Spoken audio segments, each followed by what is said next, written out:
Hey guys, welcome to Budget RC. Today we're looking at a big white box.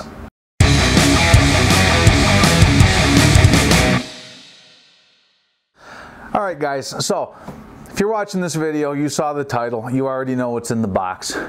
I'm not usually one to do unboxings. This is kind of a rarity for me, but this vehicle and this specific version of it is kind of a rarity. So I thought it would be fun to kind of show what comes in the box, what it is, and how it differs from the standard Gen 8. To give you a little bit of background, this is a vehicle that was offered to those of us who tested the portal axles and then provided feedback back to Redcat. I'm not sure how many of them are out there like this. I don't think there's a whole lot, and that's why I wanted to do the video and just show you what it was. So let's get into the box and I'll start talking about it a little bit more. So as you can see, the box is just a plain white box. It doesn't have the usual packaging that the Gen 8 comes in. Inside it seems to look pretty much the same. It's got overall the same type of packaging, although it does come with the decal sheet and window masks for the clear body. Additionally, it does come with your instruction set. Everything should be the same as the production version with two exceptions. You can see that there's an adapter here for the battery plug, and there's a pile of bearings. And those are some of the differences between this and the standard production one that I'll get into in a minute. In here we also have all of the materials that go along with the body to complete the body. And lastly, we have the vehicle itself. And as you can see, it's got the clear body. Overall, there are a few differences between this vehicle and the standard production one. Obviously the box, the clear body, and this one has the same bullet style battery connector that comes on the Gen 7. And this one has the standard bearings, not the rubber sealed bearings that Redcat opted to go with on the final production unit. So the reason that this was offered to us, from what I understand, is that prior to the final production, Redcat had a run done of the vehicle just to make sure that everything with the production and the assembly line and all that was working the way it was supposed to. But there were a couple of last minute changes, specifically being that battery plug and those sealed bearings.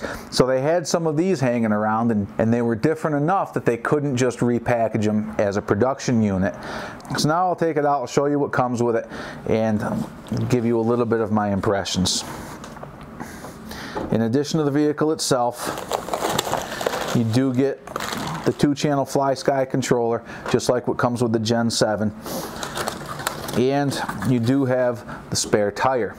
One thing that this doesn't come with is a battery.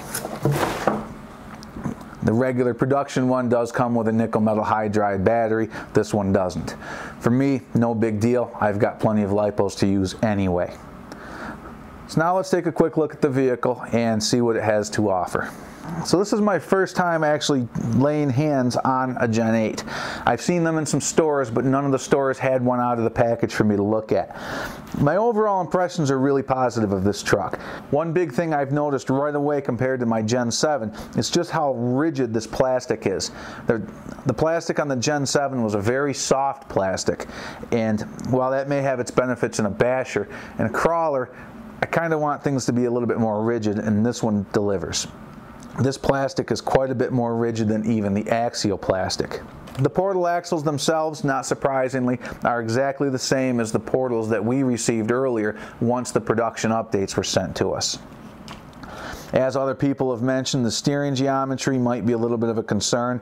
I'm starting to take a look and see what I can do to perhaps correct it. Just like with the Gen 7, we've got all metal upper and lower links. We've got metal steering links. The Gen 8 even gives you a metal steering arm. It's got these D-ring hooks in the front and rear, and just like with every single other Gen 8 review or picture I've seen, one of the hooks is up. One of my first modifications to this truck will absolutely be to take these off, make the holes a little bit bigger so that these will lay down like they should. On the bottom you can see that there's the transmission hump that a lot of people are talking about. I may try to raise this up and eliminate the hump. I'm not sure yet. We'll see how much I get hung up on things. It looks like you can raise up that hump without moving the battery tray up very much. However, you are going to end up with steeper drive shaft angles, so there's a give and a take. If I can raise this up a little bit and clock the axles a little bit to make the drive shaft angles just a little bit better, it might be a worthwhile thing. One other thing I'll probably do to this right away, I'd like to get some wheel hexes that are maybe just about 1 millimeter wider than these stock ones, because I did notice on this truck these inner links are touching the tires. On my Gen 7 with these portals, I didn't have that happen, but that's because I'm running slightly wider wheel hexes.